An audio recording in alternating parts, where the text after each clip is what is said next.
Hi, welcome to Magava. Dasara sale start అయింది కదండి.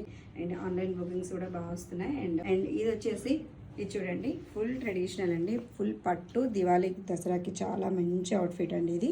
ఇది వచ్చేసి ఫస్ట్ లెహెంగా చూస్తే మొత్తం టిష్యూ పట్టు అండి. టిష్యూ పట్టు క్లాత్ ఇది. దానికి మేము ఇట్లా లేస్ యాడ్ చేసాము. అండ్ ఇది కలర్ కాంబినేషన్స్ కోసం ఇట్లా తీసుకున్నాము. ఇందులో ఎటువంటి కలర్ అయినా కస్టమైజ్ చేస్తామండి. అండ్ దీని డీటెయిలింగ్ వచ్చేసరికి ఇది వచ్చేసి సాఫ్ట్ క్లాత్ అండి. మంచి మగ్గం వర్క్ చేసాము. అంత పర్ల్ ఇంకా కర్దానా వర్క్ అనమాట. చెమ్కి ఇంకా ఇట్లా ఉంటాయి కదా beads, sugar beads work. Pearl ఎక్కువ యూజ్ చేసాము కొంచెం మంచి లుక్ కోసం. అండ్ ఇదైతే వేరే వాటికి కూడా మంచిగా మ్యాచ్ చేసుకోవచ్చు. బ్యాక్ హై నెక్ ఉంటుంది. ఫ్రంట్ వచ్చేసి ఇలా. హ్యాండ్స్ వచ్చేసి చూడండి మీకు ఎంత ఎలిగెంట్గా కనిపిస్తాయంటే మొత్తం పఫ్ హ్యాండ్ అనమాట. సీక్వెన్స్ ఉంది చూడండి. పర్ల్స్ ఇంకా సీక్వెన్స్ రెండు ఉన్నాయి. అండ్ ఈ సెట్ వచ్చేసి రెడీ టు డిస్పాచ్ అండి. సేల్కి అయితే ఉంది. ఎవరికైనా కావాలనుకుంటే ఉంది కదా.